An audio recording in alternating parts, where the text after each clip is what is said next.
Hi there everyone, Golf Course Superintendent Stu Sheridan here with this week's update on the golf course.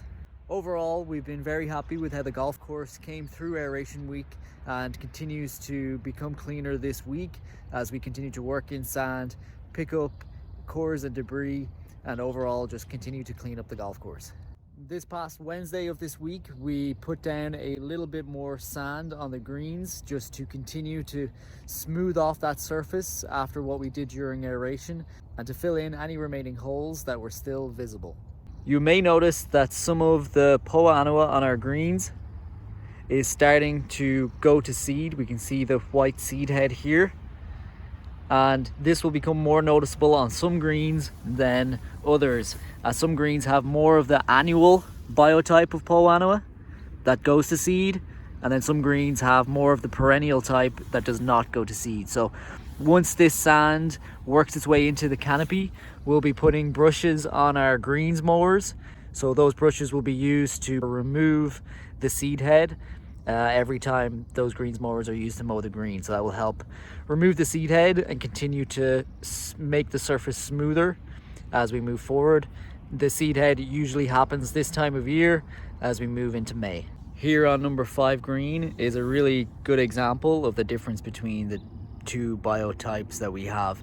So our dominant perennial biotype through the middle of 5 green here, and then our annual biotype that's going to seed.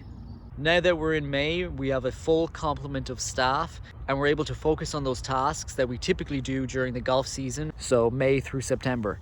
One example is our fairway transitions into our fairway bunkers.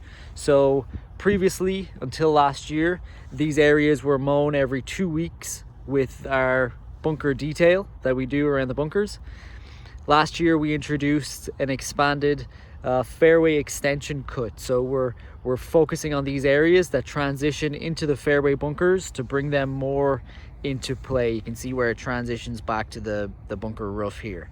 So on the right side of number 3, now that we've mown down these areas and we'll continue to work them down to fairway height of cut, it brings these fairway bunkers more into play. As you hit your drive, these bunkers are now more into play and the ball will move into the bunker as opposed to getting caught up on these narrow areas of rough. As with last year, a large focus of the Green Committee this year is course care. So we encourage everybody to please repair your ball mark and at least one other.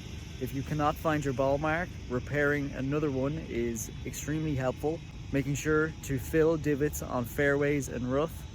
And then when it comes to our traffic management, just following our directional signage and no-go zone flags. And then with our bunker etiquette, so our bunker raking and entering and exiting bunkers. So it's been great to see the improvement in the condition of the bunkers now that the rakes are back out there. So it's great to see that the rakes are being used and we really appreciate that. Just a note on entering and exiting the bunker, as covered in a previous video, we really want to make sure that we don't climb in and out of the high points of the bunkers, the faces of the bunkers. Again, that's what makes them quite soft and susceptible to having a plugged ball. So we just want to make sure we're exiting and entering the bunkers at the low point. Just a quick note on fairway divots and what is our preference here at Capilano. Is it replacing the turf in the divot or filling the divot with sand and seed? Here we definitely encourage discarding the turf into the rough and filling the divot with sand and seed for a few reasons. So we find that if the turf is replaced in the divot, when we mow the fairways, the divots tend to get flipped out and chewed up by the mower, making more of a mess.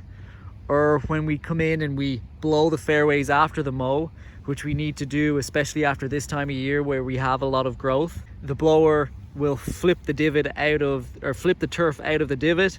And then the same thing, we either have to pick up the divots or the mower comes through and makes a mess of them. So we definitely encourage throwing the turf into the rough and then filling the divot with sand and seed. Also, when we get into the summer heat, the replaced turf, depending on how thick the turf strip was taken from the divot, it tends to dry out, doesn't root, it dies, and then the same thing, it either gets pulled out by the mower or the blower. Replacing the turf in the divot over the winter definitely gives the turf a better chance of rooting and establishing. However, using sand and seed over the winter is not a waste, as that seed, while it won't germinate over the winter with the colder temperatures, it will germinate when the temperatures do increase in early April. So it's not a waste to use sand and seed over the winter, and we still encourage that. We don't actively have staff filling divots on fairways and rough, just for the labor cost involved with that. So on tee boxes, we do have staff who actively fill divots on tee boxes every morning. So our course service tee person will fill divots on tees each morning as we set up the golf course. I have been asked before if it's okay to use the same sand and seed mix that we use on fairways for our fairway divots on tee boxes, and I'll say that's definitely fine. So there is a difference in the sand, but overall that's not a concern. And the seed type is the same. So the seed on the fairways is the same as the tees. If that gets used in the rough, again, that's no concern at all. So if you do fill divots on tee boxes when you play, it's greatly appreciated. And yes, it's zero concern from a maintenance perspective. So thank you. Thank you for watching this video.